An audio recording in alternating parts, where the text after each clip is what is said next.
Hello everyone, welcome back to another Commander review for Magic the Gathering. This is the beginning of the Prophecy set in Magic the Gathering. We got 5 commanders to talk about, and then of course the set review as always.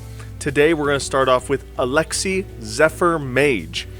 Now Alexi, Zephyr, Mage, along with all of these commanders, are human spell shapers. Now a spell shaper essentially is a type of spell caster that focuses on discarding cards to do certain effects. All spell shapers have this kind of semblance or synergy to them, for the most part. I'm sure there's one small case, niche case scenario that I haven't mentioned or thought of that doesn't apply, but most, if not all, spell shapers require you to pay a cost, including discarding cards to do something. And Alexi, Zephyr Mage, is a 3/3 that costs 3 generic mana and 2 blue mana, and its discard ability is X blue, tap, and discard 2 cards. When you do that, return X target creatures to their owner's hands. Very, very cool. 5 blue, tap, discard 2 cards, you can return 5 creatures to their owner's hands, which is very powerful board wipe control on one card, and that card is your commander. No card rulings for this card. Actually, I think all save it be 2 are not going to have any card rulings. They're very straightforward, which I love.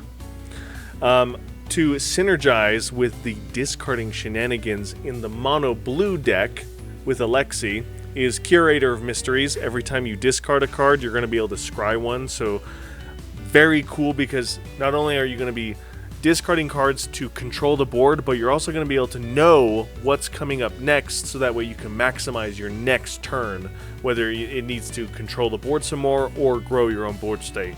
I really love Blue's discard synergies because it takes advantage of that to the maximum, and I love that. The deck that I am going to be playing Alexi Zephyr Mage in, that I actually have played Alexi Zephyr Mage in, is a mono blue bounce deck. Very fun.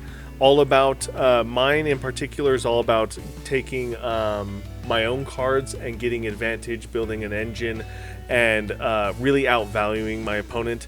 Of course, there are ways to bounce my opponent's stuff to maintain control of the board, so that way I'm not getting ganged up on by the table.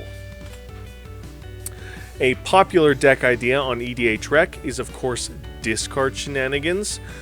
Since you are going to be discarding, you can do things where you are making drakes, you are essentially giving them madness, and of course there are a few madness cards in mono blue, so you can do a lot of fun discard shenanigans. And then lastly, and you're going to see this theme throughout all of these commanders, there's going to be like my deck idea, the discard deck idea for EDH Rec, and then the janky graveyard deck idea. You're going to find that pattern throughout all these videos for the most part. It's going to be my deck, a discard deck, and then a graveyard deck, which I think is cool. Very flavorful for all the commanders in the set, because that's all they do is discard things and fill your graveyard. So for blue, I thought it'd be fun to build a mono blue zombie deck. There was a deck for a while on Arena, on Timeless, that I've been playing on and off, where it's mono blue zombies, and it's all about necro duality and bouncing your zombies back and forth, whether from the graveyard or just bouncing them or flickering them from your hand or the battlefield. So then you can make an army of tokens and stuff like that. But there are cool mono blue zombies that want to do things, whether they die or you can cast them from the graveyard or return them from the graveyard. Geralf's Masterpiece is going to be a fantastic card in this deck, by the way. Especially if you can use Necro Duality to make multiple copies of it. Absolutely insane. So, very fun. Love to hear your guys' thoughts about it in the comments below. That is going to do it for Alexi Zephyr Mage. It is repeatable and political bounce, because you can work with the table on, hey, don't mess with me, I'm going to help take care of the archenemy for a second. So very cool that you can like work with the table in a sense, or threaten the table in a sense if you are the archenemy. You never know. The problem with this commander, and you're going to see this a lot with these Spell Shaper commanders, is they are expensive. Either they're expensive to play in their mana value, which they all are. They're all 5 mana value creatures. They all require heavy costs to their abilities, a minimum of 2 cards discarded every time you use its ability. So that does add up very quickly. And because it's a tap ability, essentially it's only going to ever be once a turn, unless you have untapped shenanigans, which you can. But all in all, very cool.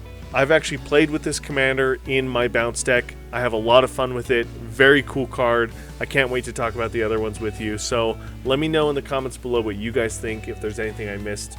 Thank you guys so much for watching, and as always, I'll see you in the next one. Bye!